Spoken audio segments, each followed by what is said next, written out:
It's time for Dart Talk. Brought to you by thedartzone.com. Stay in the zone. Thedartzone.com is an official Cosmo distributor and Windy City Fabricators, America's premier fabricators of orthotics and prosthetics. And Redwood Darts, America's newest tungsten darts. Stand straight and tall and hit them all. Redwood Darts. And now, here are your hosts, Mystery Mark and Steve P.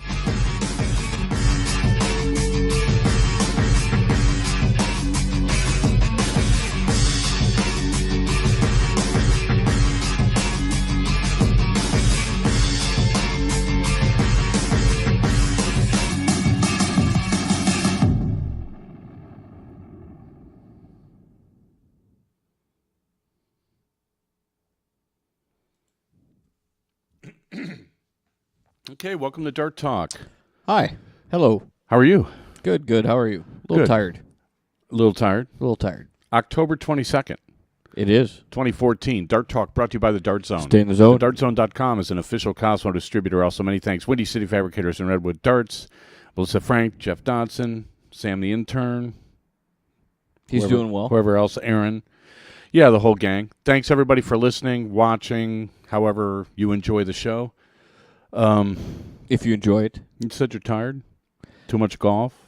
Darts last night, and saw some old friends I haven't seen in a while, so I ended up staying out too late and, working today. It's my own fault, but I'm still tired. It can happen. That can happen. You want to disclaim? Let's. That is an interesting disclaimer. The views, opinions, That's rants, not and it. rampages expressed on Dart Talk do not necessarily reflect individually or collectively those of our sponsors, co-sponsors, wannabe hosts, hearing-impaired critics, or those with a penchant for attitudinal dysfunction. We at Dart Talk strive to provide you, the listener, with an educational, entertaining, and fun-filled experience each and every week. If after the show you, the listener, find yourself feeling uneducated, unentertained, and or bored, we at Dart Talk consider that your own problem. And good luck with it. In the background this week, can you recognize that? No, I've never been there, so no. That is Boston Harbor. Oh, nice. Looks nice. I don't see any tea bags floating, but in honor of the Which City Open, which, from what I could follow from here in Chicago, another great tournament that I failed to attend. Good for you. You're doing well with it this year. Yeah. Got You've got a lot of those on. You got a lot of those on the docket. Well, next year will be different. I'm doing good with the elbow, though. Well, that's good. Yeah, so at least I don't have to worry about that anymore. No, the thing about the Boston tournament, you could go to their website. They had a camera set up on the finals board all weekend. They posted results. I mean, it was like somebody knew what they were doing running the tournament. I mean, it was for any tournament directors out there who, want to make their tournaments look good to the outside world, look no further. I mean, really an exemplary. They did a good job last year, too, I might add. So, Adam and those guys should really get some attaboys from, the whole darting community. And you've got the results. You can actually. When was the last time you read results? I don't know. It's been a long time. Are you ready for this? Are you up for this? Well, we'll find out. Okay, you want to read some? You want me to do it now? Yeah, let's do. We'll do this real quick. I didn't post that we were going to do it, but it's been so long, and I didn't have time to get them in the crawl. Sorry, we started a little late today. It's all my bad. A little bit of traffic. So results from the last weekend's Which City Open, and then we'll before you get to that, just what's on the show. We're going to talk about Dartober. Yes. Right. Yes. It's the biggest weekend I think in American darts since before the long PDC left town. Yeah, I think there should be. I'm guessing close to 1,000 people playing in tournaments this weekend between Myrtle Beach and Dartslive and whatever they call that triple elimination league thing. That's all we call it. And the Colorado Open. Yeah, well, yeah, I mean, it's fine. Actually, Liz Tynan's playing in that thing, the triple elimination thing. Yeah, so we wish her well. Local girl. Yeah, so we're going to talk about Dartober. We'll talk about some of those tournaments. There was some kind of chatter about the Dartslive America's Tour final results. We talked about it last week. What did we say about, because it was a tie. Soldier Gates and Larry Butler tied in points.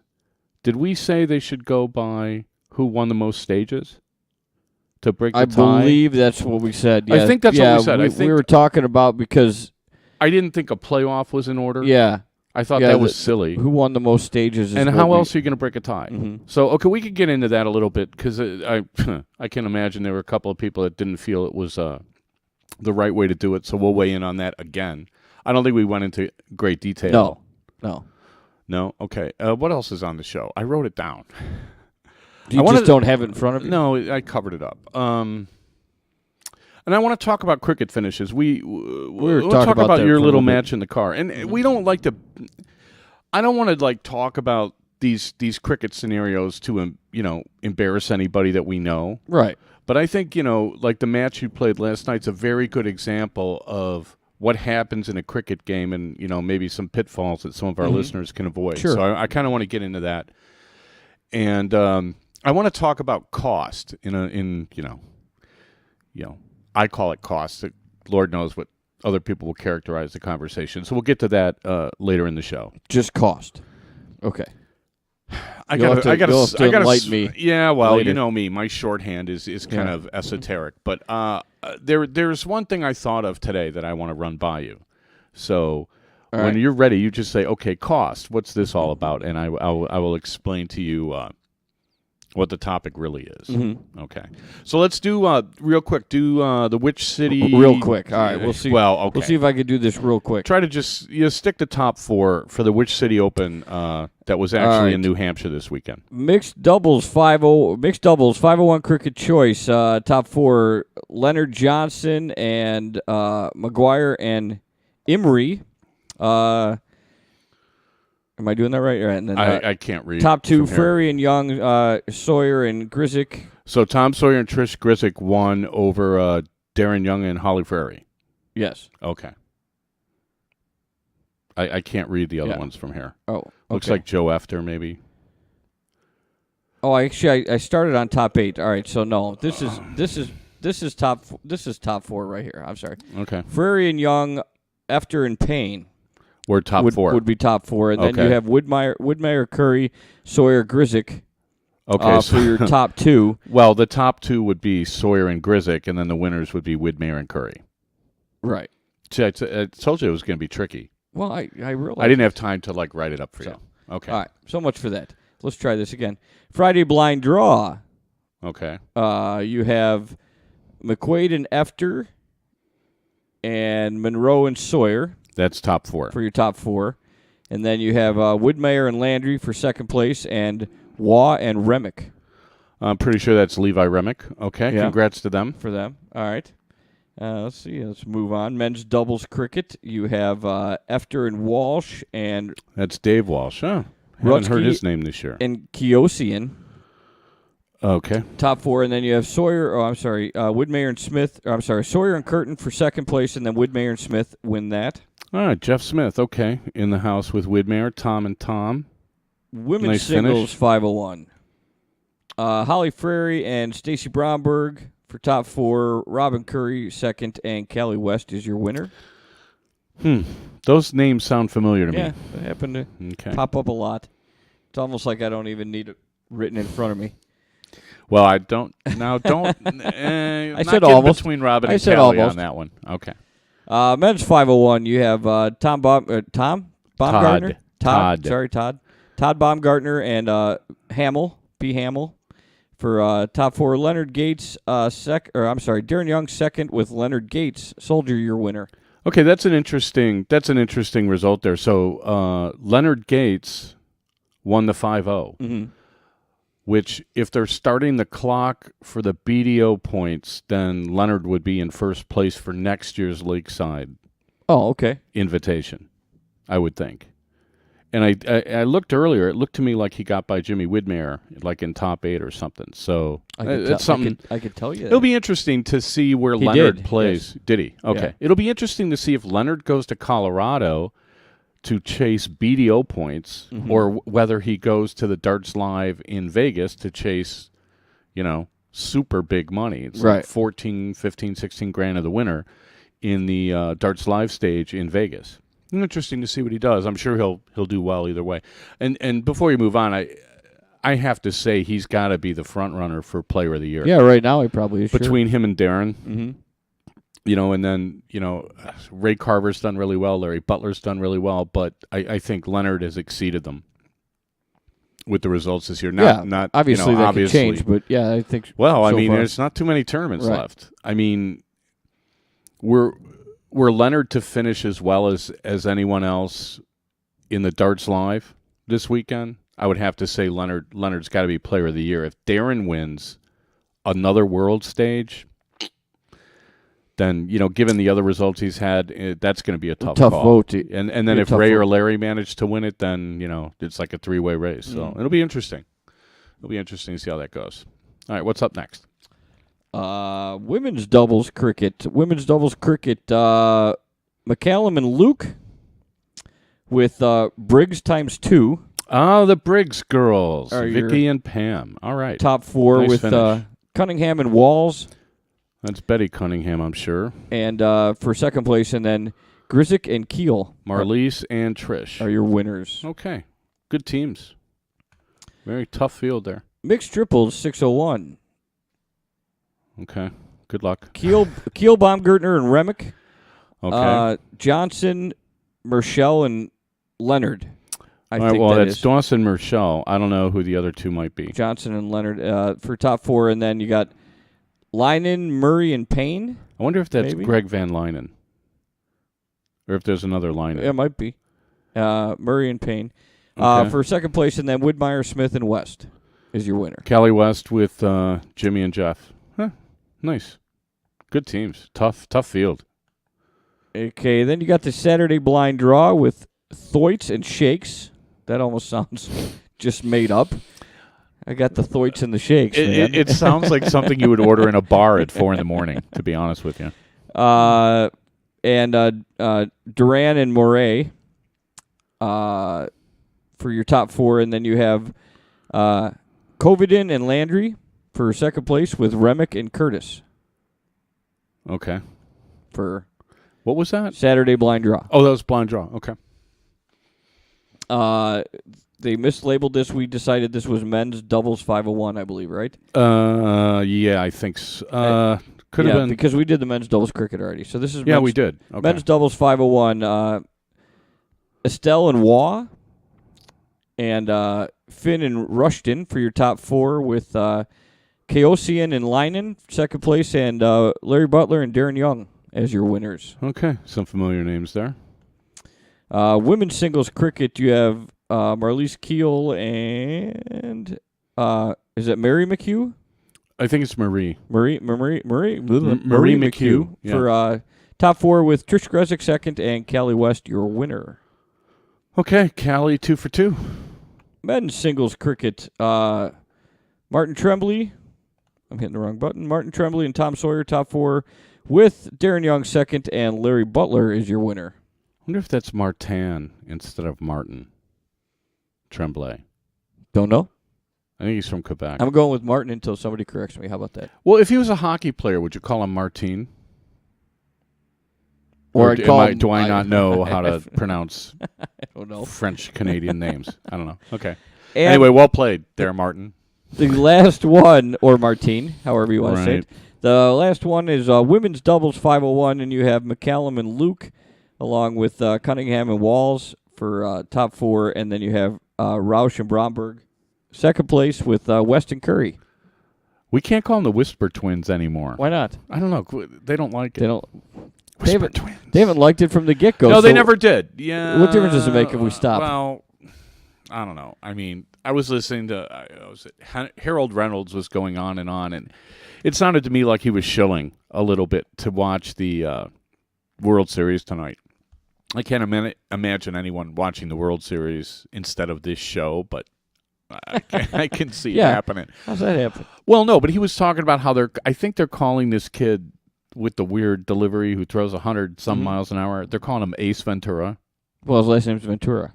Yeah. Yeah. But he's like, hey, look, you got this rookie with a great nickname and stuff. And I was thinking, great nickname. I think it's the 105-mile-an-hour fastball that's going to put people in the seats. Yeah, exactly. Not, hey, look, it's Right. Jim Carrey throwing Whipping a ball 60 feet 6 inches. or like hitting it with a porpoise or something. I mean, Yeah. I don't know. So I didn't think it was the greatest nickname. No, it's too obvious. That's a great nickname. It's easy. I'm not a big Harold Reynolds fan, to be honest with you. He was a good ball player. Yeah, he was. Yeah, the World Series, where are we on time? We are pretty much due for a break. Are we due for a break? All right, we'll take a quick, the breaks are going to be short tonight. You're listening to Dart Talk with Mystery Mark Steve Ponciano, and we'll be right back.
The views and opinions expressed on Dart Talk are those of the hosts. They in no way should be misrepresented, misinterpreted, or made to claim that the universe is against you, your family, your city, or the darting community at large.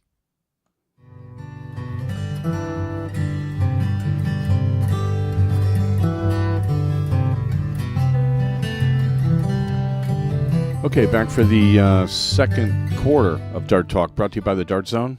Stay in the zone. TheDartZone.com is an official Cosmo distributor. I don't know if I got the date wrong. Somebody in the chat room saying the Colorado Open's the last weekend of the month and not this weekend, which would be smart if they did it that way. Yeah. I mean, to have all those tournaments the same weekend, which kind of kills the whole Dartober theme that I not had completely. going. How do You I still get got this 3 stuff big wrong? tournaments going. Well, yeah. You know. I wonder if they'll still get 1,000. Let's see. You'll get at least 350. Well, how many people do you think you'd lose at the Colorado Open? I mean, how many are going to attend? Well, that was probably going to be the smallest of the 3. I mean, they usually get way over 300 in Myrtle Beach. They'll have way over 256 for Dartslive, and then I don't know, that triple elimination things. They get a few hundred people in there, I'm sure. That's 1,000 people right there. Pretty close. Yeah. Yeah. The would you play? Do you think that's a good idea? Which one? The triple elimination, if that's going to we discussed conclude this. your... No. Did you ever decide you liked it, or were you No. like... I didn't like it at all. I don't know. I guess you could argue that, the best player's going to win, but I don't really see that. I don't know if I see that there's too argument. much risk Yeah. to... I mean, if you're trying to design an event to identify who is the best player, and your event is the ultimate test, which is like U.S. Open golf, right? You set up the golf course, everybody plays the same course. Well, in theory, because of weather, if Sure. the weather's bad in the morning, and then you go out in the afternoon, right. and whatever. I mean, that's blown up a couple of tournaments. Sure. The one Woods won in Pebble Beach, he didn't play the same course, No. right? He did on the weekend, but like the first 2 days, I mean, Mickelson was out there in a gale for 36 holes, and Woods had sunshine. Yeah, I mean, you got to be kidding me. Calm Yeah, and Woods, he's like right. 12 under. I mean, the thing was over. But if you're trying to design events that are a test, that's why, we advocate, like alternate starts. We advocate longer formats and stuff to make the events a true test of who's the player of the day or the player of the week, depending on, the event, the player of the weekend, however you want to put it. If you're going to run a league and then the culmination of your season is blind draw after blind draw after blind draw, I don't know what you're proving with that. I can understand, I guess in theory everyone has a chance that way. I don't know. Well, yeah, but then that's not going along with your identifying your best player.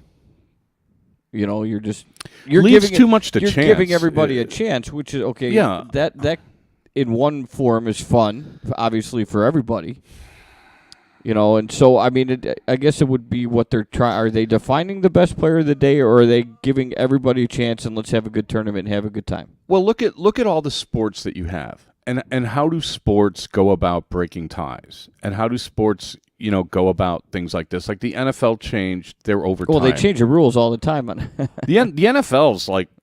When it comes to rules, I mean, you could argue that they're more progressive than anybody else because they change stuff every year. I mean, whether it's for the good or the better. You used to just tie in college football. Now right, they put in overtime. Right, and the idea here is that you don't want ties. That ties are no good for the fans. Right. Right. Of course, you could still tie in the NFL. But it takes some doing. I mean, it's the same with hockey. I mean, there's a lot of people that argue hockey should have left the tie system the way it was. You play your overtime period. If it's a tie, then end it. But there's people, I don't know if they're purists or what, they don't like the shootout at the end of the hockey game. I actually like that fact. I mean, because the shootout's very entertaining. Well, yeah, the shootout's great. Plus, you don't have ties anymore, but you still get rewarded for going into overtime. Yeah, well, when it comes to darts, we don't have ties. And it all comes down to basically, who's going to go first in the deciding leg. Yeah. Right? I think the PDC does it right. I mean, the PDC has long formats. You diddle to see who's going to get the odd legs, who's going to get the even legs. But if you play somebody dead even at some point, you got to break the tie. So you're going to diddle again. Right. Exactly. And somebody's got to go first. Yeah. I hope they never. It's better than a coin flip. Well, it is better than a coin flip. But the idea here, all these systems that are in place are to remove the element of luck. Right? Every single system that they're putting in place to break ties removes the element of luck. It adds the element of attrition. Right? It makes the games longer, so stamina becomes more and more of an issue. Like the NBA, what is it, 5-minute overtime in regular season, stuff like that. The NHL's 5 minutes of overtime, but it's 4-on-4. Right. So in theory, you're more likely to score because there's more open Supposedly, ice. yeah, that's football changed it where now you can't win by winning the coin flip and kicking a field goal. You got to do more than that. Yeah, you got to do more than that. You got to go down and score. Soccer does the shootout thing, but boy, they play the World Cup. Well, they play another half an hour. Yeah, which is 50% longer. That'd be what's the NFL? That'd be the equivalent of the NFL playing 2 quarters. Yeah, of overtime. With no matter how much scoring goes on. I mean, players get injured, stuff like that. That's too long. In my opinion, the only reason I'm bringing up all these sports is to say, look, the only option you have in darts, if you're not, you did a last leg, is the equal darts thing, which I don't think anybody wants. Where, it doesn't matter, whoever does the leg in the least number of darts wins, and if you tie, you're going to do it over. I don't know how compelling that would be. I mean, after 2.5 hours. Now you're going to change the rules for one leg? I mean, I would stay away from that. So, but again, the idea here is that to identify your champion or to identify your winner, you're eliminating as much luck as possible, right? Which is maybe an argument for diddling every leg. I think diddling every leg is stupid, but, you could you could argue for that. You could, sure. But the idea somehow that you're going to decide your champion by, blind draws is just like... What are you saying about your own game if you're going to do that? Well, like you just said, they're trying to make it fun for everybody. I don't know how much blind draws are fun for everybody anyway. I mean, you're going to. I mean, the only argument that I've heard is that because you have, you have a disparate, you have pros and amateurs playing together. How do you? Even that out. Well, you don't even it out. The pros are better players, so the pros should win. There's going to be more tension, for who you draw as opposed to how you throw your darts. Well, I mean, you could literally. I mean, what's to stop somebody from like kind of going, hey, miss a few. Yeah. Well, you know what I mean. I just am like, I wouldn't want to. I wouldn't want anything to do with that, especially after like having to play and qualify for it for the right to get into a blind draw. It's just like that's just absurd to me. But yeah, it is what it is. I mean, somebody's going to walk away with a nice little pocket. I think the change bottom there. line is, it might be a little absurd, but it wouldn't. It's not the way we would want to do it, but people enjoy it, and as long as you enjoy it, and they go out there and they're going to have a good time, and they have a chance of winning some money, and you get a nice participation out of it, then it's it's not the ideal way to run a tournament or to do something, but it's say they want to do something different. It flies in the face of every rule that governs competitive sports, which is you eliminate luck. Sure. You try to get as much luck out of the game as possible, and you can't get it all out anyway. I mean, there's always luck involved, but you don't want to encourage. You know what I mean? I mean, all the rules are designed to eliminate luck. Pretty much every rule I can think of that governs sports is like, let's not get lucky on this. I mean, to be honest with you, I'm waiting until baseball starts using technology to call balls and strikes. I've about had it with these guys. Me too. I don't see that happening anytime soon. But they have the I technology. think the writing's on the wall. It's there, but it might take years. Hey, it's hard to call pitches, man. Yeah, it's hard. And, I did it for, 2-3 years? And I, not at a professional level, but, man, it's tough. Oh, yeah, it is. Did that curveball break over the plate or around it or in front of it? I mean, you're behind the you plate. You don't have a good angle. You can't. Everybody's barking at you one way or the other. Oh, I threw a manager out of the game once because I told his opponent's pitcher to throw harder. And he says I was helping the guy. I'm like, I'm not helping the guy. He says, how come they're not over the plate? I'm like, because they're breaking before. He's like, well, what am I supposed to do? And I'm like, I don't know, throw harder. I'm just the umpire, dude. I'm not your coach. And he was getting in my face about that. So finally, I tossed him. And he watched the game from the back of his El Camino. It was like, hey, dude, I don't care. Oh, don't ever be an umpire. No, I wouldn't want I tried to umpire a rec league softball thing. I lasted 2 innings. Yeah, and walked off the field. I was like, you guys can have fun. Nobody's happy. Nah, it's... Well, 50% of the people are happy. I don't know. I was on such a horrible softball team. And I was barking at the umps. They were blowing calls left and right. I'm like, we're already going to lose. You don't have to help them out, Yeah, but hey, Blue. It's not an easy job. Yeah, no, it's a thankless job. And it, for the people that are like running tournaments and all this stuff, there's some, I don't know what to make of some of the discussion I see. I mean, people have their favorites and people are loyal to each other, and I get that. Friends back each other up on Facebook and stuff like that. It's just sort of like, okay, look, I mean, this Dartslive, where are we on time? Oh, we got some minutes. We got some minutes? Yeah. I thought it was fair to go and go by who won the most stages to break the tie. I thought that was fine. Yeah. I don't see how anybody can complain about that. If you went to 5 tournaments... Somebody can always complain, but... Well, if you went to 5 tournaments and didn't win any, and I went to 5 tournaments and I won 2, but then, I finished lower in some of the other ones, and the points added up the same. Sure. How did I not do better Well, than that you? just, to me, that makes it seem like their point system isn't good. Yeah. I mean, you win. It's kind of like the FedEx Cup in golf. Who won the most money? It's like right. you win a couple tournaments, but they go by money in the FedEx Cup. Well, I mean, they? once you get to the last 4 tournaments, it's a point system for the year. But you win and you get. If you won the most tournaments during the year, you'd have by far the most points going. Yeah, there's into the no FedEx Cup. because it's weighted. It's not even close. Yeah, it's weighted so much heavier for winning. So if you and the ADO point system never did that. Yeah. The ADO point system, it wasn't like you got double points for every round you advanced. They never did that. It was pretty much like if you made top 32, you were going to get 66% maybe of the points of the winner. Mm-hmm. Well, what is that? That's where I think it's skewed. That's like vanity points. Yeah. If you win 2 tournaments to somebody's none out of 5 events, there's no reason you should ever tie in points. I mean, who won the most money? Right. Yeah.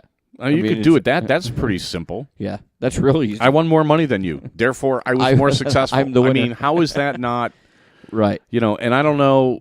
I didn't look to see who won the most money. I would assume if you won 2 events and the other guy didn't win any, unless he had a bunch of second places, that you'd end up with more money. Yeah. I would think. You would I don't know. Right. If it turned out that Larry Butler won more money than Leonard Gates, then I would think he would have an argument for him being the winner. But I don't think you can argue that you were the winner when the other guy won more than you did. Right. I don't think you have a leg to stand on. Whatever point system see, they the have, problem, I don't think they really anticipated. The problem with the money issue would be is we're all 5 They're all the equal. same. Are they all okay? Yeah. Well, the pay structure is all the same. Yeah, then I could see that. Yeah, if you got 5 seconds and he had 2 firsts and 3 nothings. Yeah, and that was the beef that they had with the when they put the PDC events in with the NWDS events, and the NWDS events paid way more. Mm-hmm. Then it really skewed some of the events. And I know at least one person that was like, "This, I'm not playing this. This is stupid. You've totally ruined it." Okay, well, if the events are all the same, then I don't see a problem with that. Right. Just going by the money list. Right. I don't think anybody wants the if everything's IRS constant. looking at the money list, but, Sure. You know what I mean? Yeah. I mean, let's face it, a lot of these tournaments, people aren't filling out W-4s. No. But that would be the easiest way, yeah. That would be a good way to go as long as everything's constant on the money, then who won the most? I mean, if the breakup of the payouts doesn't match the breakup of the points, I think they made a mistake with their point system. Yes.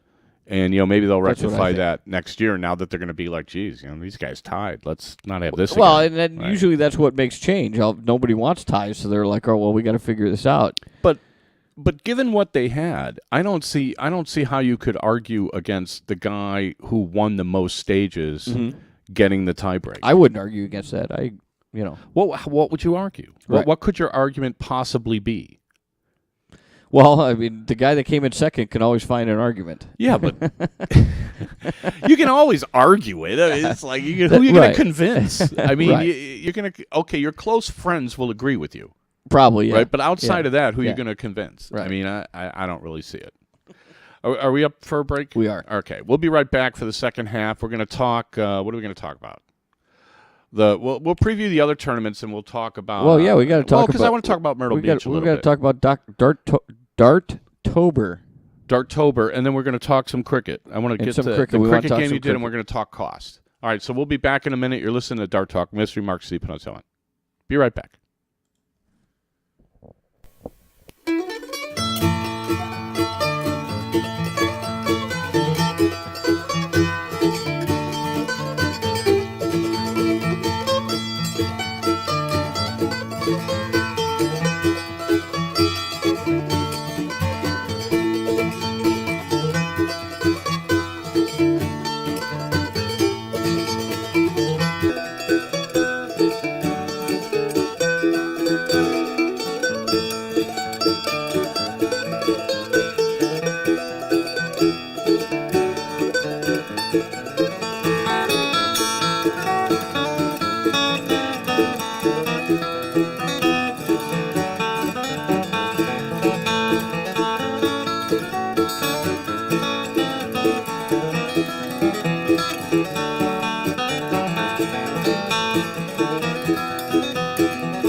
back. Really? Yeah. Woohoo. Don't we have a transition? Just forget it. Don't worry about it. It's Dart Talk agrees to adhere to the Geneva Convention in treating fairly its prisoners in their war against lackluster darting administration and behaviour.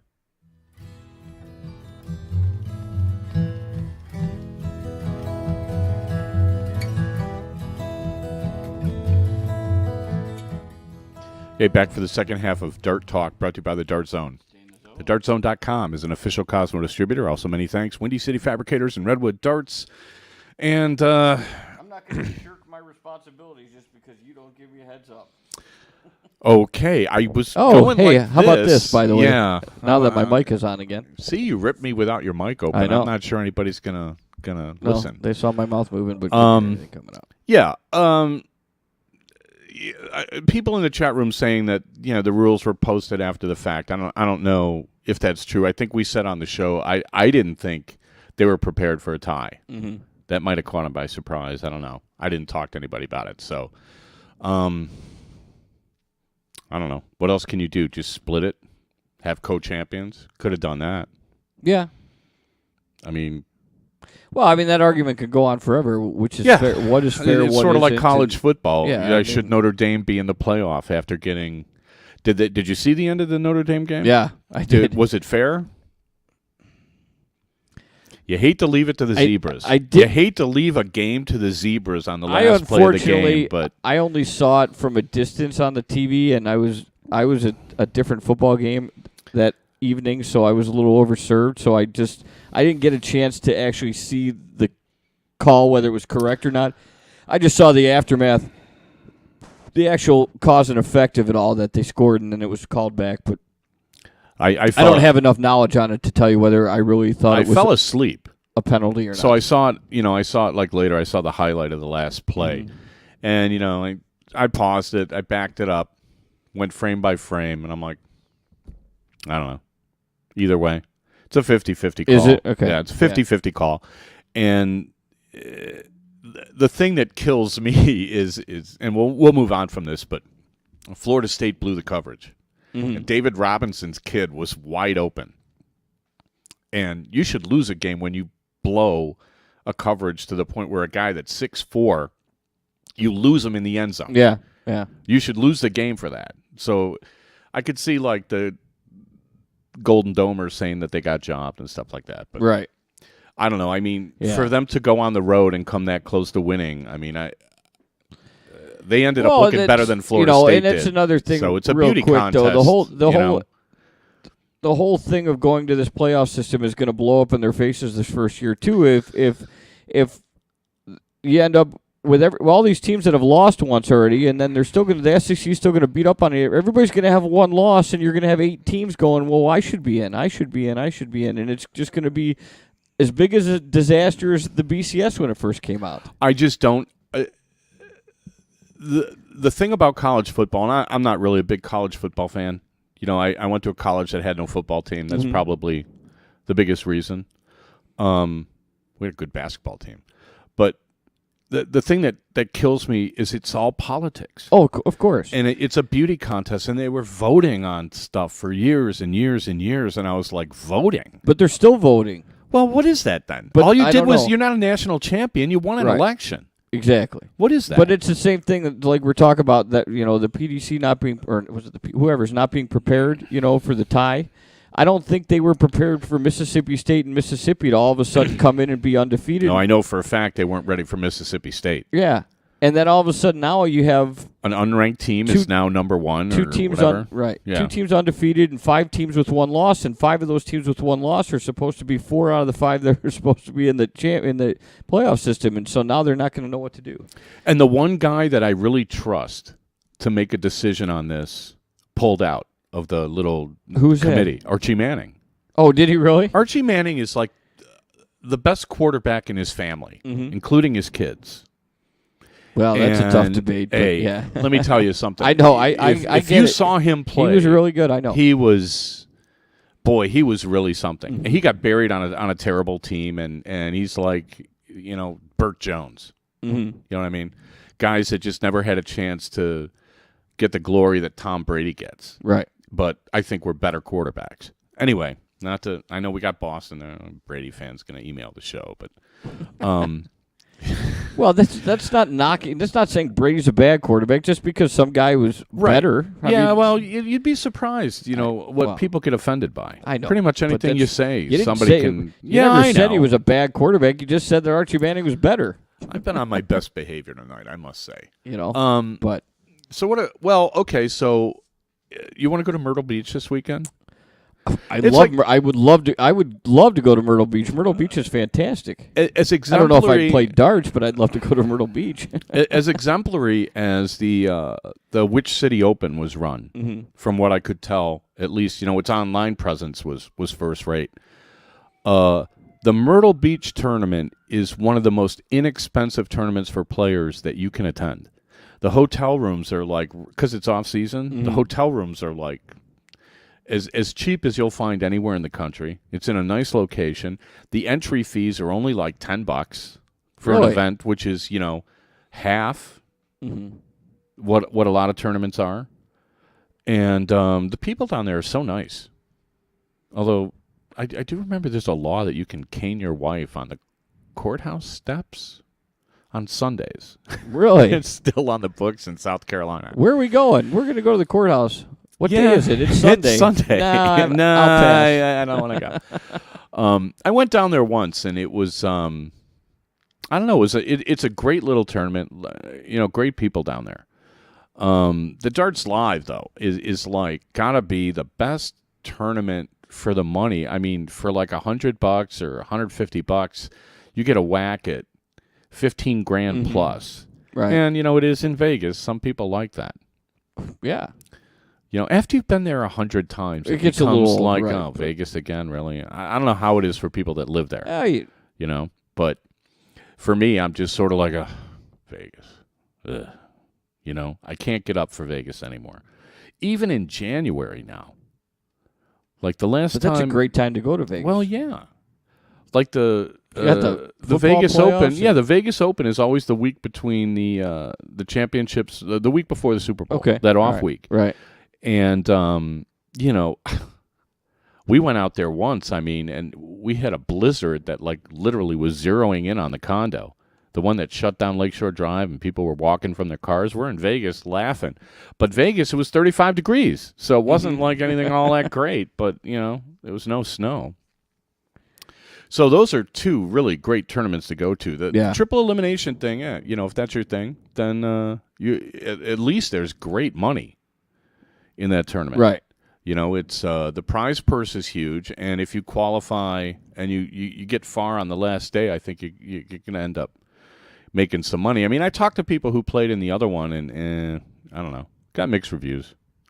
So I don't know. Which one would you go to if you could go to any of the three?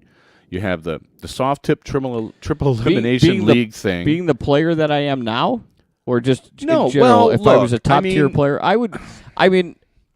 Well, I prefer steel tip. Let's say you had an equal chance of winning all three. I would. Well, let's take your ability out of it for a second. Yeah, I would guess that's a tough call. I mean, obviously, that's what I thought. The way we talked about it, I would eliminate the triple elimination thing first. I wouldn't go there, but then it's a tough call. So if you had the equal opportunity to win both tournaments between Dartslive and Myrtle Beach, steel tip versus soft tip. But well, they're both. Myrtle Beach is steel, so they're both steel. Oh, right. Dartslive is soft tip. Right. Yeah. So I would lean towards steel, but then you're talking the money's greater in Dartslive. I mean, it's kind of like now you have to make a decision. I mean, I'd rather go to Myrtle Beach than Vegas if I've gone to Vegas a lot, and Myrtle Beach is fun. So I guess, if you were going solely for the money, you would have to go to Dartslive. But if you were going for, a really good tournament in a really great location, I would be leaning towards Myrtle Beach. Well, some people like to vacation in Vegas, sure, but I mean, there's different stuff that you can go play golf in Myrtle Beach. You can go windsurfing or whatever. I mean, there's you a could golf beach in there. Vegas too, but it's harder though. Yeah. I mean, you can't get on. Like I played Desert Inn was there, I used to play that golf course. Now the Wynn has it, and I don't know what you have to gamble to get on that golf course. Exactly, but, right. I mean, and that was a good course. You actually too. have to drive like 35 miles out of town. Well, you got to rent a car, and then you got to bring your clubs, and then you got to schlep them out, and so you got to stay over a day or go down the early street a day and find a golf course in Myrtle Beach. Yeah, I think if you want to play golf, I'm pretty sure Myrtle Beach is easier. Yeah, there's like way better courses. They're closer fantastic together, out there. and So I don't know. It's kind of interesting. In my mind, I would probably, taking the money out of it, I would take steel or soft tip, so I'd be in Myrtle Beach. Well, that's it. Well, okay.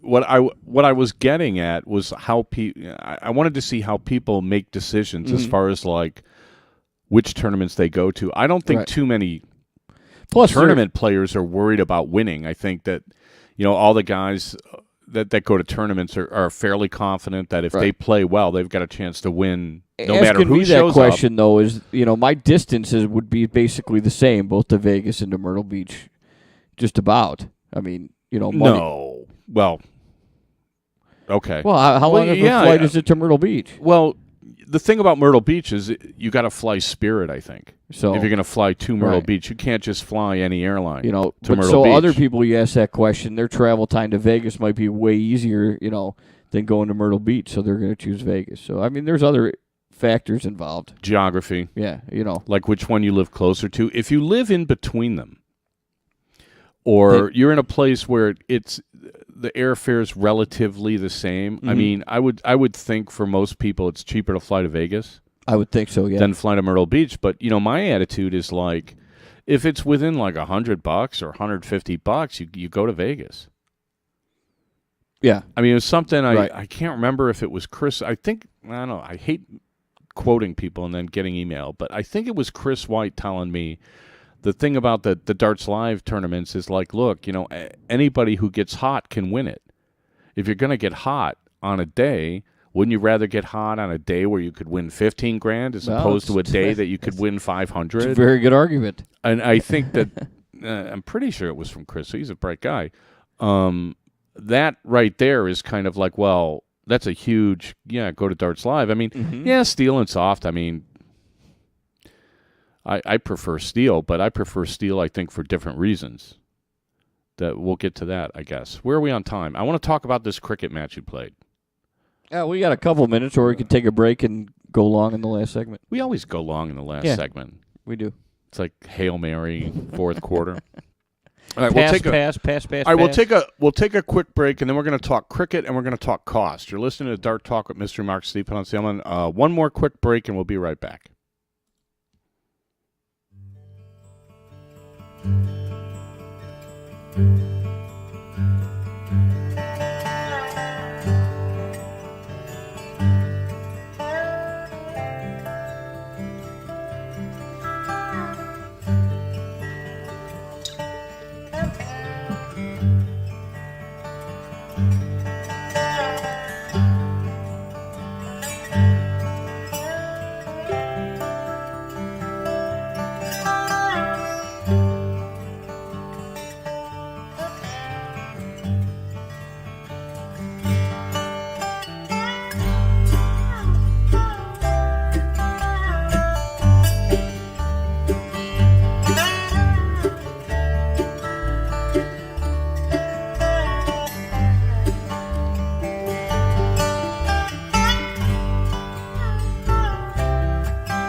That you consume this show at your own. You are now and forevermore warned that you consume this show at your own risk, and that Dart Talk cannot be brought to justice in any court or by any government, including and not restricted to the grand spaghetti monster of the Triple 20.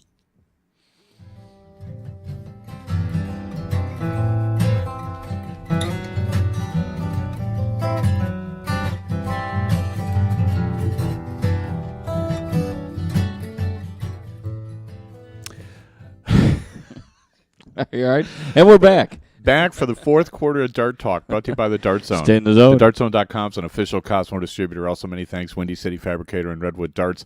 Now, I was listening to the bumper because, we recorded that a long time ago, me and Jeff Dodson, and for some reason, I couldn't really tell who was playing which part then.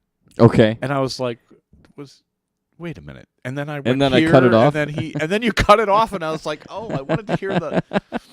So it's kind of funny. Now Jeff's a heck of a musician. So okay, thank you in the chat room. Apparently, I'm getting nothing right today. The Tournament of Champions ended today, so we don't have to worry about doing that one. Right. So Myrtle Beach and Dartslive are this weekend. Yeah. I hope. Yeah. And anyway, okay, so somebody in the Good thing chat you're not room, going to either one of these because you'd show up and you'd be late to the party. I am just having a day. I'm just I don't even know how to describe it. We're gonna get our intern is giving us bad information. Yeah, apparently. Sam the intern messed up the schedule in Yeah. our show notes. Right. Like he's going to get an email real quick. The chat room did point something out to us though. The total prize money. Mm-hmm. What was it? Larry Butler was $97.50 to $10,025. So Leonard Gates won $500 more. Right. Yeah. Okay, but they tied in points. See, that shows me that their point system is skewed. Mm-hmm. Yeah, which is what we were saying before. So so Leonard not only won more events, but won more money overall. Correct. Then Larry has. That's the information that we have. It's the smartest chat room in the business. So hopefully, we're not misinformed there. If that's the case, if Leonard won more tournaments, won more events, mm-hmm. and won more money, I don't see how you could argue that he's not the champion. Yeah. I don't see any. I just don't see it. No, I'd be on the same page as you. Yeah, that would be... and if they didn't publish the tiebreaker system in advance, well, they probably should have. Oh, for but sure. I don't see how anybody could be mad. But it's the I same just don't thing. see You it. still want to right the wrong. So even though they didn't publish it ahead of time, you want to right the ship. Yeah, hopefully the players knew in advance. Mm-hmm. Obviously they had to know going into the last weekend that there could be a possible tie, so they had to know something was going to happen. They both had it on their racket. Mm-hmm. If either one of them would have won outright, then it wouldn't have been a tie. Right. And I think Soldier got knocked out in top 8, and Larry lost the final. Okay. So Larry had it on his racket. I don't know. Sean Narain got him. Yeah. So. And there's another guy that you talk about like Player of the Year. You can't leave out Sean Narain. He had 2 runners-up in the world stages on the soft tip. He won some matches over in England on the PDC side and won stuff here. What more do you want from the guy? Right. Yeah, no, singing in the rain. So I think I don't remember who asked me. Somebody came up to me in Chicago who listens to the show and asked me if Sean Narain was the real deal. I'm like, yeah. Yeah, yeah. He sure is. How could you say no to that? Yeah. Well, this was I don't know, 6, 8, 9, 10 months ago, whatever. Right. I don't know. Right. Maybe it was like a year ago. Did we give Sean an award last year? Yeah, it was Newcomer of the Year. Did we give him Newcomer of the Year? I believe so. Yeah, Player of the Year is going to be an interesting show this year, this December. We'll have to do it before. No, we'll have to do it after we get back from Hawaii. Right. Yeah. Newsflash: we're going to be missing some shows to go to Hawaii. Just one though, actually. Saturday to Saturday. We're going to miss one Wednesday. Okay. Which Wednesday is that? Is it going to be the December 6th, 6th is the Saturday, so the 11th. 11th. So December 11th, no show.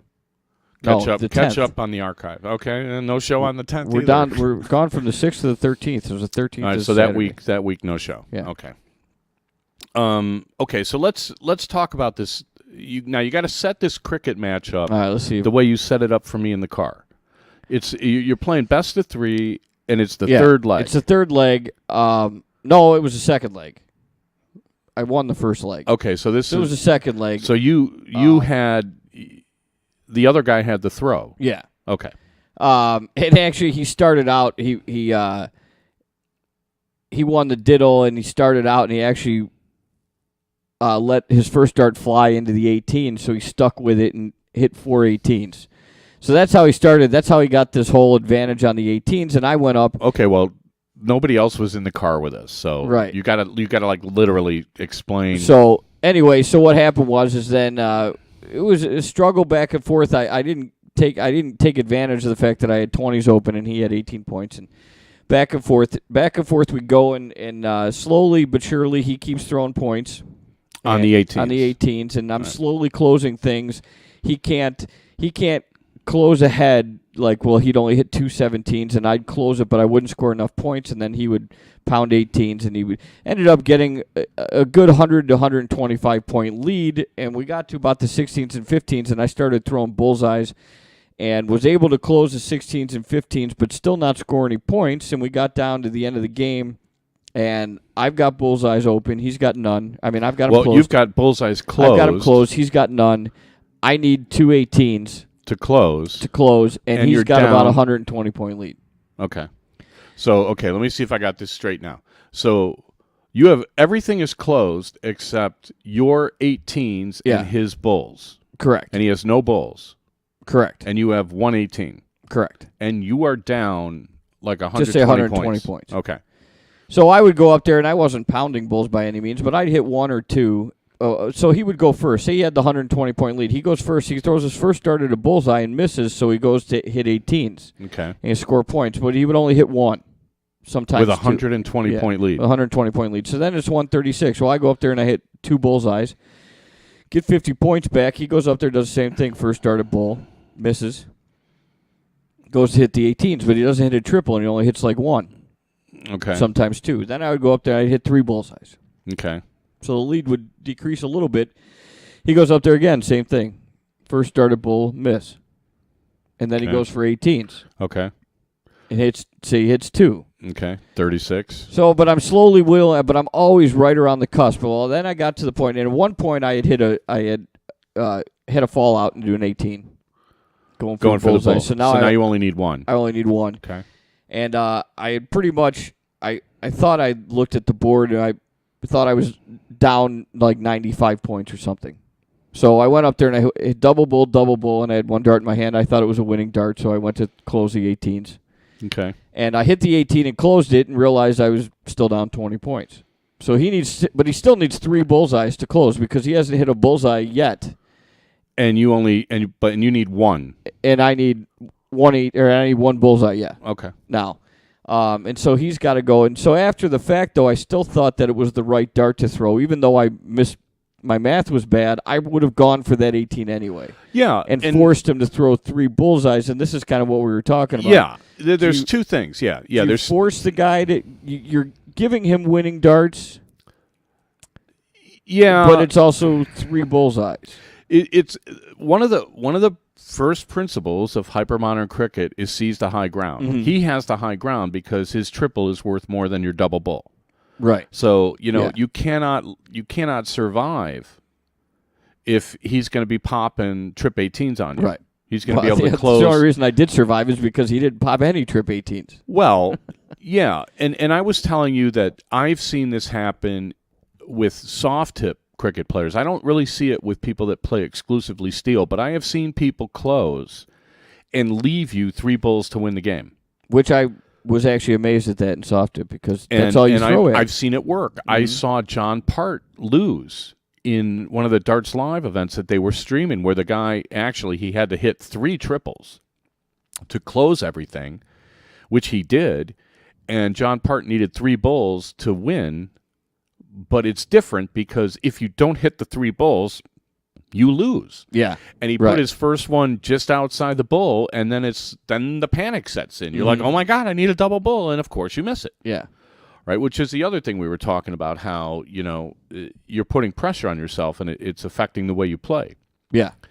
So 2 things, with this 18 bullseye cricket thing, I thought the guy you were playing did it backwards. Right, and I don't disagree with that. I mean, he should have been closing bullseyes. When you look at the board, either you're going to close the bulls or you're going to point.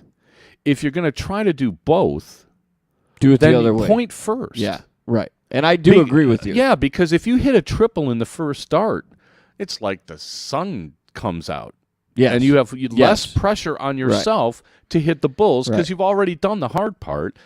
54 points, you need 3 more bulls to exceed that. So your work is done and the game is over. And I if you agree just with execute. that.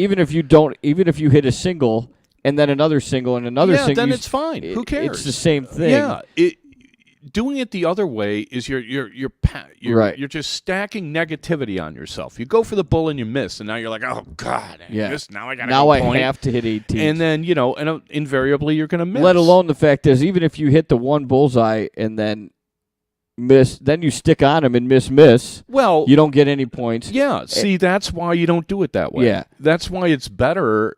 If you're not going to commit to close, I mean, you said you had a 120-point lead. Mm-hmm. How you're not closing the bulls with a 120-point lead, I have no idea. Yeah. Well, how much of a lead do you need? Well, and I agree because at least throw 2 at the bull, and if you're like, okay, I need 1 more 18, and then he needs 6 bulls, fine. Exactly. Whatever. Right. I mean, that's and somewhat even if paranoid you have darts. But even if you have one open round in that instance, and I say hit 4, then you have 3 straight darts at 18s anyway to get your lead back. And I agree with you. I mean, obviously, basically, I don't know for sure, but I mean, I think his thought process was, which is what swayed him to doing the 18s, was he had a pretty good idea I was going to start hitting bullseyes, and he wasn't hitting them, so he wanted to hit the 18s. But that goes to your point. Then go for him first. That's what you should have done. Yeah, because it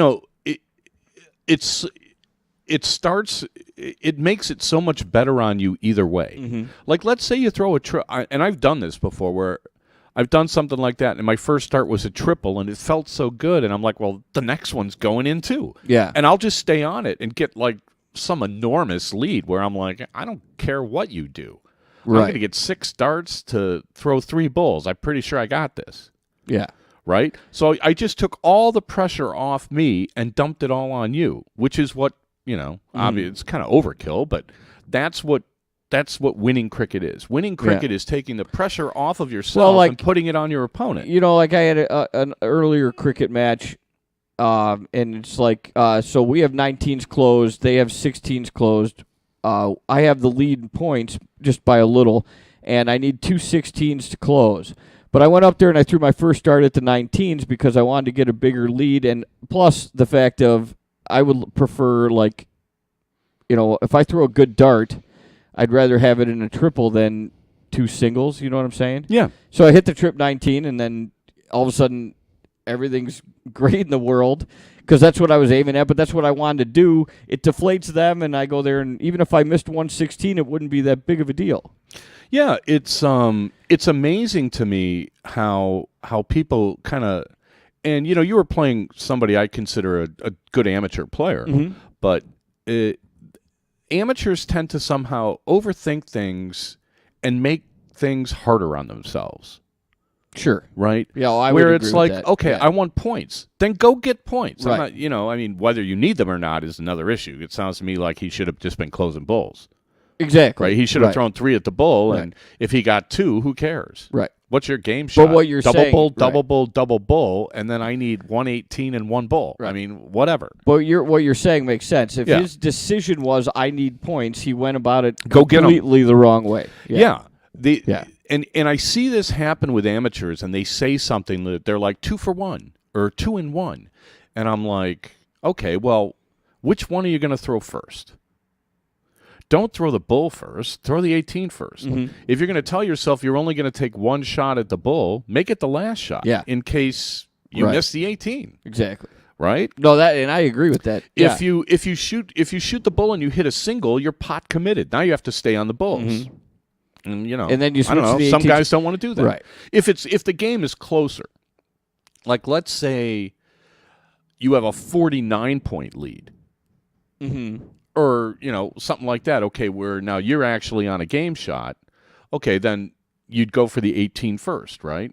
If you feel like you're not going to risk closing the bulls on this turn and you're going to get a lead. If you're going to close the bulls and throw them at the bullseye. Right. You're going to throw 1 dart and be like, oh, I can't close the bulls now. I better go point. That's a defeatist. It's a defeatist mentality, and I've seen that work so poorly a lot for of the people that do that. I think a lot of people that we play, even in your Masters level of this league have that, they went through this whole Chicago dart system of last dart points, and so somehow that's in their head, and they have this thought process, whereas they think they're going to go for points, but they also think they can hit it. So it's like, well, if I hit the first bullseye, then I'll stick on him, but if not, I'll go for points. When in effect, that's not the way mentality. That's not the way to think about it. But that's the way everybody in this league. That's why they miss. That's why everybody in this league plays that way. And that's why they miss. Mm-hmm. I mean, because it's not like they haven't played for years and years and they can't deliver a dart and they can't execute a shot. Right. I mean, I think it's all mental. It's like, okay, well, I'm up 49 points. All right, well, I want to at least, he's on a game shot. Okay, I want at least 2 18s before I go for the bulls. Okay, boom, trip 18. Okay, got my 18s. Yeah. No, but what they don't do that, though. No, what they do is the thought process is, I need to be up 51 points. I'll just get I'll go for the bulls, and if I miss, I'll get my last one on the 18s, and but then all of a sudden, you throw 2 bad darts at the bullseye, so you put pressure on yourself, and now I have to hit the 18. And I agree with you. It's a backwards way to do it. Yeah, they're not thinking clearly. Right. They're not thinking, I'm going to close the bulls. Right. Right. Or I'm going to point. Or I'm going to trip the 18. There's not any positive thinking there. It's all like, if I do this, I might do this. If this happens, it's too indecisive. I win the game. If this doesn't happen, I'll go that way. If, right. I mean, look at any great player. Do you see indecision? No. Do you see any sort of waffling? And if you do, invariably they miss. Right? If you see like one of these PDC guys going for like, the fat 16 and popping it in the 8, invariably either they're off the line or their next dart's a miss. Mm-hmm. Because it's just, they threw a wild one they weren't expecting. But these guys throw with absolute certitude. They are like, this is what I'm doing, this is what I'm going for. There's no hesitation, no wishy-washy. Boom, boom, boom. Yeah. Look at Van Gerwen. Is there any doubt in his mind what he's throwing at? Oh, no, he knows. So why should there... you've been playing the game for 10 years, 15 years. There should be absolutely no doubt in your mind. You're sitting there. This is what I'm going to do. You're sitting there when your opponent's on the line, and you're watching what he throws, especially in cricket. It's a little different 0-1 when you're playing. Yeah, but especially in cricket, and you're like, okay, and so you step up to the hockey, and you have to tell yourself, okay, this is what I'm going to do. Yeah, you're supposed to know this before you get up there, and you better. Right. I mean, and you look at the scoreboard. The guy's walking back. You look at the score, and you're like, "What do I need? What shots do I need to execute here?" And then, boom, execute them. I think, unfortunately for him, fortunately for me, it's just he did it backwards, and a little bit to his defense, the first leg we played, he almost made a comeback in the first leg because he was hitting bullseyes. So he probably had confidence going for the bulls because he was hitting them. He won the diddle, so. You go up there with confidence, I'm going to hit the bull because I need 3 to win. I'm going to hit one, hit another, and win the game. And it doesn't work out. 120-point lead, you're not closing the bulls is a total lack of confidence. What happens is I think you miss the first one. Where does confidence go? He had confidence that he was going to hit it by throwing the first one, and then all of a sudden you miss. He's got 2 darts in his hands, and all of a sudden his confidence goes – or it's not necessarily you don't have a mark. It's not necessarily confidence. He let his mind go to the fact that he knew I could hit bullseyes and get back in the game, so he changed the strategy when she shouldn't have. You know what I'm saying? I guess. I mean, it's kind of like if you put one on the bull and you miss, you can adjust off that and hit and put the next one in. Yeah, because he wasn't missing by an inch. Yeah. I mean, it's like you've lost the entire value of the dart that you shouldn't have thrown anyway. Exactly. By now you're going to go up to the 18s. It's just I don't get it. Well, I mean, and this is the kind of guy that will argue with me and tell me I'm wrong. So it's okay, whatever. I've explained my case. Yeah, I mean, I don't. I totally agree. Obviously, it was wrong. You lost. Well, no, it isn't so much. No, it isn't so much that he lost. It's like the lack of conviction in understanding the principles of the game. Mm-hmm. Right? It's like. He's ahead, and he's playing defensive because he's worried about you. Yeah. You're behind. Right. Yeah. Okay? You're in a hole. I should be like throwing dirt on you, not giving you a ladder. Right. If I want to win. Right. I mean, you know, a little graphic there, but Well, if you watch some of these guys play, I mean, they have no problem trying to get a 200-point lead, especially, you know, if you're playing soft tip because, you know, the points come quicker. People hit more triples. Yeah. Right? So it's like, you know, be ahead of 10 count and you're safe. Right. Right. Hey, I mean, And and you have no problem doing it. And I just don't understand. And then from what you told me in the car, he did this like 3 or 4 times. He kept doing the same thing. He would throw one at the bull, miss, and then go and throw these waffle darts at the 18. Yeah. And it's like, you know, literally, yeah. I mean, obviously, all he had to do was probably hit one triple 18 out of this whole mess, and he didn't do it. But still, well, yeah, you're throwing 2 counts. He's throwing 2 counts. You're going to come out ahead. Yeah, regardless, but it's going to take you 5 rounds to catch up. And then I hit a 4 count, and all of a sudden we're now even. you're hosed. Yeah, but you know, regardless of the missing, it wasn't just that you missed the darts. I agree with you. It's the thought process and what you should have been going at to begin with is really in effect what causes you to miss the darts. You know, you're changing what you're aiming at. You know, it's like, okay, you know, if you threw 3 clear at the bull and just stayed, you have a better chance of hitting them than going 1 bull, 18-18, 1 bull, 18-18. You have a better, or if you just go 3 at the 18, you have a better chance of hitting the triple 18 than you do of moving. And that's where I think he lost his head a little bit. There's something to be said for throwing 3 darts at the same place. The odds of you hitting it, increases at least one of them go up astronomically. Yeah. I mean, and especially for amateurs who aren't going to average, you know, 6 points a round or 6 marks a round. Right. If you're only averaging, you know, I don't know, 3 or 4 marks a round, then by all means you gotta make them count. Right. Yeah, right. throw them all in the same number every chance you get. Yeah, it's great. You know, white horse. Yeah. Oh, yeah. I can't even. Can you do a neigh? Can you go? I can't even do that. I'm not even gonna. Yeah, go there. I can't do voices. All right. So I think we said enough about that. We're running out of time, but I got to know what cost means to you. As long as it's not 20 minutes. It's going to be 20 minutes. Well, because and we'll talk about it next week. But I had this thought today.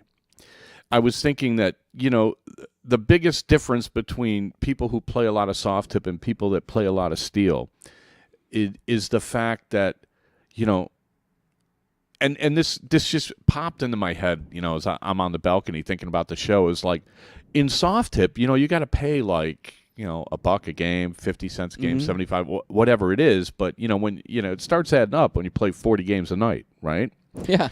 And if you look at a steel tip player playing soft tip, they don't seem serious about it the way soft tippers are serious about it. I mean, if I watch some soft tippers play soft tip, I mean, they're like Matt Carpenter. You know, I mean, you walk out of the batter's box before every dart and all this. I mean, they're very intense and they take it very, very seriously. Steel tip players, by and large, aren't like that. The ones I've seen, you know, playing around the country and stuff like that. Okay. And it got me to thinking, I wonder if it's just because of the 75 cents or the $1 that they put in, it makes you take something more seriously. So I was like thinking, when you pay a cover charge to go into a club, right. You try extra hard to have a good time to make up for the cover. You spend $11.99 at a buffet, you're eating as much as you possibly can. Exactly. It's like, I'm getting my money's worth out of this. But steel tip players don't really confront that because they don't dump quarters into the machine. I don't mean dump quarters. I mean, you're not like putting in $1 every game you play. Right. Steel tip players won't even play for $1 a game. Right. Right. Well, they won't play me, but you know, one person will, but outside of that, but they'll play for a drink. Mm-hmm. Yeah. I don't for the life of me understand that quite that well, but okay, fine. It's a friendly game. Let's play for a beer. Okay, fine. Whatever. I'm pretty sure I'm going to you're at a bar another drinking beer. anyway, yeah, well, so, it's another thing that needs to go away, but yeah. Well, that's when I first started playing darts in college, that's all it was. It was all you play for beers. Soft tip, you played for shots or beers, whatever. Yeah, and it's it just struck me. I got a lot of free drinks that way. It just struck me that, you know, a soft tip player is making more of a commitment to the game from a financial standpoint right off the bat, where steel tip players are just sort of like, whatever, And you can see it when you go into like a tavern with steel tip boards. People just pick up darts and start whipping them around and having them a good time. But they don't do that with a soft tip board. I wonder though, they got to learn the game. I've never thought about it, even when I first started was playing plastic, that I never thought about the money. Okay. So what you're saying makes sense, but I don't know. It'd be hard to say if the plastic tippers really, soft tippers were really, concerned about it. Or it's just, because to me it's just natural. I forgot about it. Bring a boatload of quarters with you, and it's just natural, so Yeah. I don't know. Well, what happened was, like, one of the guys on my team this season, it was years ago. I don't remember how we ended up in Niles, but we ended up in Niles, and I don't know. I was like, hey, you want to go meet here and have a burger? And they got dartboards. Turned out they were soft-tip dartboards. So he's like, well, what do you want to play? I'm like, I don't know. He's like, well, how about 301? So we both put in like $1.50, and it was like open in 301, and I'm like, this is a 6-dart game. And so for $3, he threw 3 darts and I threw 6. And we looked at each other. I'm like, well, this isn't going to fly. Right. And I'm like, Right. well, let's just play cricket and like, point each Well, other. yeah, and you not might as well get close. your darts So we worth. just like started playing cricket, and it was just like leave those open. I promised don't not close to throw it that. to 20s. You promised not to throw it to and 19s. So, and then we just ended up doing that, and I just felt like it was so stupid. Yeah. Right? Right. That's It's- where you're getting your money's worth. Yeah, well, now, it's like guys are going online to play like remote people, which I for the life of me am sort of like, I'm going to have to run out to some place that has it and try it, because I'm like, I remember watching a guy do it in Vegas a couple of years ago, and he would throw 3 darts, and he would grab them, and then he would stand at the line, and then the machine would kind of go blank, and then eventually a score would come up, and then he would go throw 3 darts, and it was just sort of like playing the Dartmaster on automatic. Really? Yeah, because you could do that. The Dartmasters, you program, and Mm-hmm. playing 01 on level 1's insane. But I mean, I've beaten that thing a bunch of times in level 1 in cricket. Right? It doesn't handle early bullseyes very well. Okay. So you throw a couple of 7 counts, close the bulls, it falls apart. Bad algorithm on the Dartmaster for you people that want to beat it. You see what I'm saying though? Yeah. So it was kind of like, if I counted all the games I've played and like put a dollar amount on them, it'd be a lot of money. Yeah. So it's I don't know, it's just kind of strange to me, because you're not playing, you have no chance to win it back. You know what I mean? I mean, it's like, it's not like the machine gives you free games like pinball used to. If soft tip machines gave you free games for like averaging a 7 mark, exactly. or throwing a perfect game, if it gave you free games, I'd probably play it. Yeah. Yeah. Because otherwise, I can't beat the machine. Mm-hmm. I may as well just play slots and lose to that, because at least then I can win $10,000. After I lose 3,000. Right. Exactly. Whatever. I mean, Right. I don't know.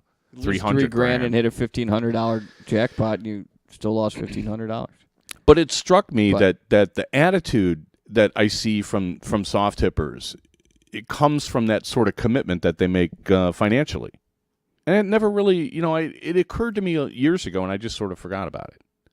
But you were talking about how, soft, this is steel, this is soft, I'd rather do steel. And it's like, it's not that I would rather play steel.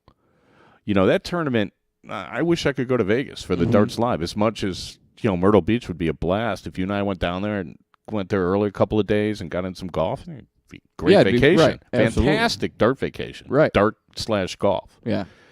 Vacation.